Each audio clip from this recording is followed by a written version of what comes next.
Hello student, स्वागत है आप सभी का। आइए देखते हैं प्रश्नावली 12.1 प्रश्न संख्या 2।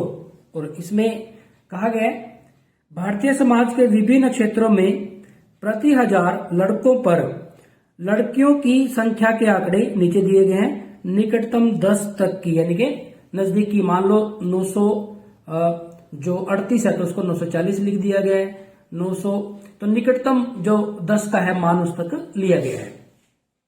अब इसमें कहा गया है कि अक्षेत्र और प्रति हजार लड़कों पर लड़कियों की संख्या। अनुसूचित जाति में जो 1000 लड़कों पर लड़कियों की संख्या है वो 940 है।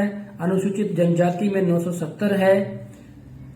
गैर अनुसूचित जाति जनजाति में 920 है। पिछड़े जिलों में 950 है। गैर पिछड़े जिलों में 920 है। ग्रामीण क्षेत्र में 930 है। और शहरी क्षेत्र में जो प्रति हजार लड़कों पर लड़कियों की संख्या वो 910 है। ऊपर दी गई सूचना को एक दंड आलेख द्वारा निरूपित करें। जो ये सूचना दे रखी है इसका एक हमें दंड आलेख बनाना है। दूसरा जो प्रश्न है इसका, इसमें कहा गया है, कक्षा में चर्चा करें करके बताएं कि आप इस आलेख से कौन कौन से निष्कर्ष निकाल सकते हैं। तो ये जो आलेख है इसके बेस पे आप क्या क्या निष्कर्ष निकाल सकते हैं, ये भी कक्षा में चर्चा करनी है। इसके बहुत सारे आंसर हो सकते हैं, तो यानी कि हमें इसको डिस्कस करना है। एक डिस्कशन का एक क्वेश्चन दिया गया है। तो प्यारे बच्चों, सबसे पहले ग्राफ पेपर में हमें ये देखना है कि हम इसमें स्केल क्या चूज करें, क्या स्केल हम लें ताकि हमारा जो दंड आलेख है वो अच्छा सा बन सके। तो आप इसमें देखेंगे कि जो सबसे छोटी संख्या है वो 910 है। 920, 930, 950, 920, 970, 940 और जो सबसे बड़ी संख्या है वो 970 है। तो 910 से 970 के बीच में सारे जो आंकड़े हैं हमारे पास ये हैं। अब एक जो बॉक्स है उसमें 10 छोटी लाइन भी हैं और वैसे भी है हमारे पास, तो 10-10 के डिफरेंस पे है। तो अगर हम इसको ग्राफ को ऐसे शुरू करेंगे कि पहले 10 लें, फिर 20 लें, 30 लें, 40 लें, 50 लें, तो पहले तो 900 तक पहुंचना मुश्किल हो जाएगा।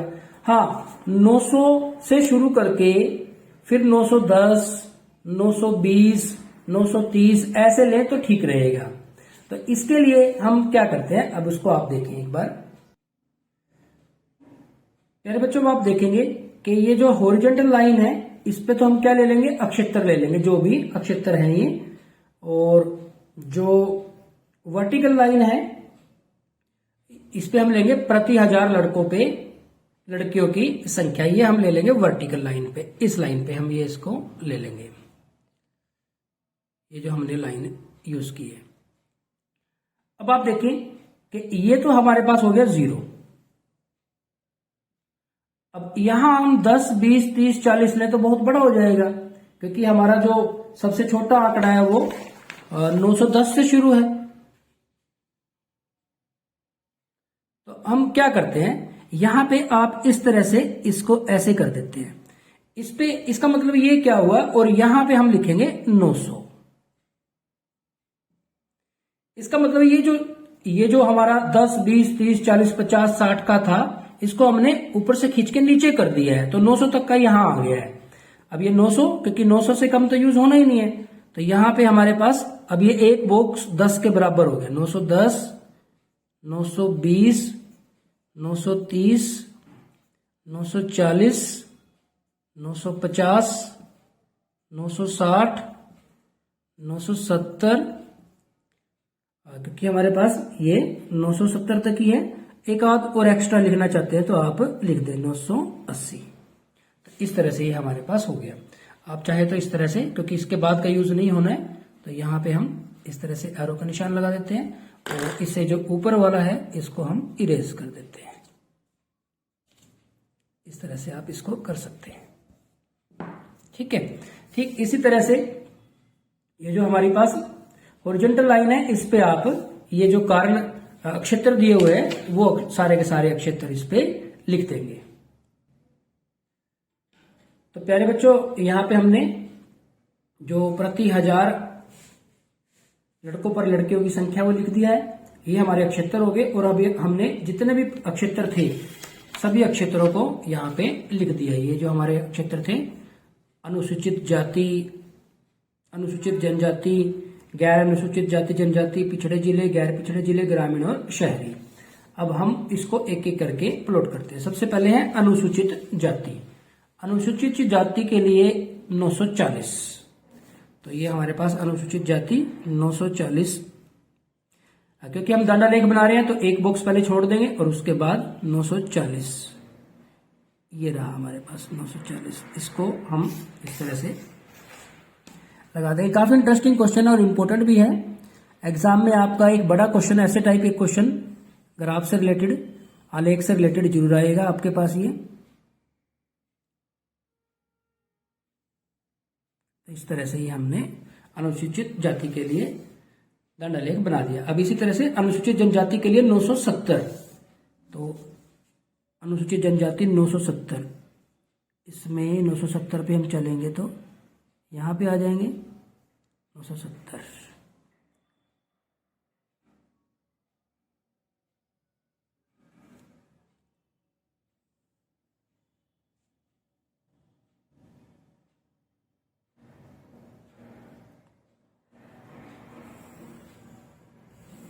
तो इस तरह से पहले बच्चों आप इनको सभी को प्लॉट कर सकते हैं। तो मुझे लगता है कि अब आपको ये जो कॉन्सेप्ट है वो अच्छे से समझ में आ गया है। गैर अनुसूचित जाति जनजाति के लिए हमारे पास 920 था, तो ये 920 के लिए हमने इसको प्लॉट कर दिया है। आगे बढ़ते हैं। पिछड़े जिलों के लिए है हमारे पास, पिछड़े जिलों के लिए 950, तो पिछड़े जिलों पे 950, ये रहा हमारे पास 950, इसको आप प्लॉट कर देंगे।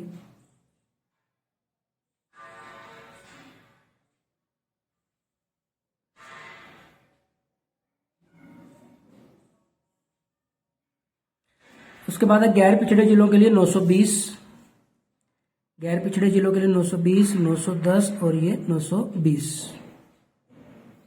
तो ये 920 हमारे पास गैर पिछड़े जिलों के लिए।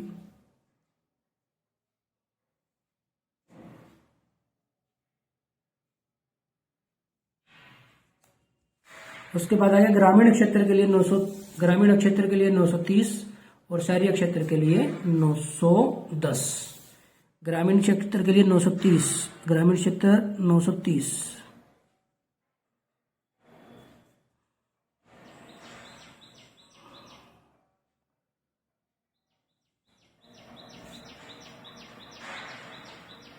ग्रामीण क्षेत्र 930 और शहरी क्षेत्र है 910, तो ये 910 हमारे पास ये हो जाएगा।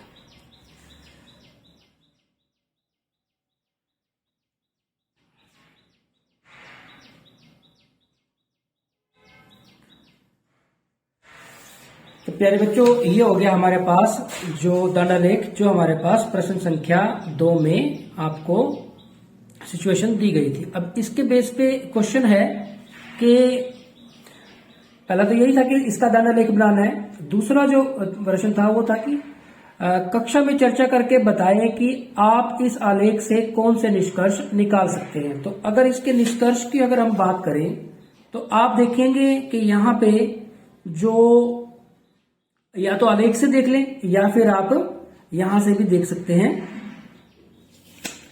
इस टेबल से भी देख सकते हैं। बहुत सारे निष्कर्ष हो सकते हैं। तो एक निष्कर्ष तो हम ये कह सकते हैं कि अनुसूचित जनजाति में जो प्रति 1000 लड़कों पर लड़कियों की संख्या वो सर्वाधिक है, सबसे अधिक है। एक तो ये निकाल सकते हैं हम। दूसरा जो क्या है कि और जो शहरी क्षेत्र है उसमें प्रति 1000 लड़कों पे लड़कियों की संख्या 910 यानी कि सबसे कम है। दो मेन निष्कर्ष तो ये निकल रहे हैं। और जो दूसरा है कि आप देखेंगे कि गैर अनुसूचित जाति जनजाति इसमें 920 और पिछड़े जिले हैं इसमें भी 920 है, तो इसको भी आप लिख सकते हैं। तो इसके बहुत सारे आंसर हो सकते हैं। इसके निष्कर्ष में अगर आप लिखना चाहें एक तो पॉइंट तो आप लिख सकते हैं। पहला क्या हो सकता है कि एक हम लिख सकते हैं कि जो अनुसूचित जनजाति है, अनुसूचित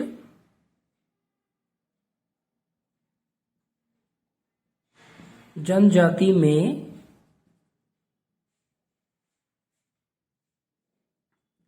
प्रति 1000 लड़कों पर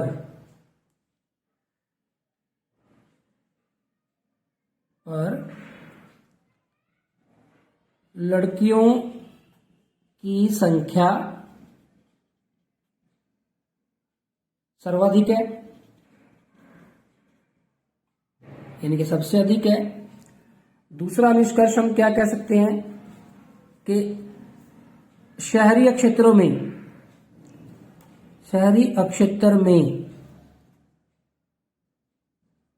प्रति 1000 लड़कों पर लड़कियों की संख्या सबसे कम है।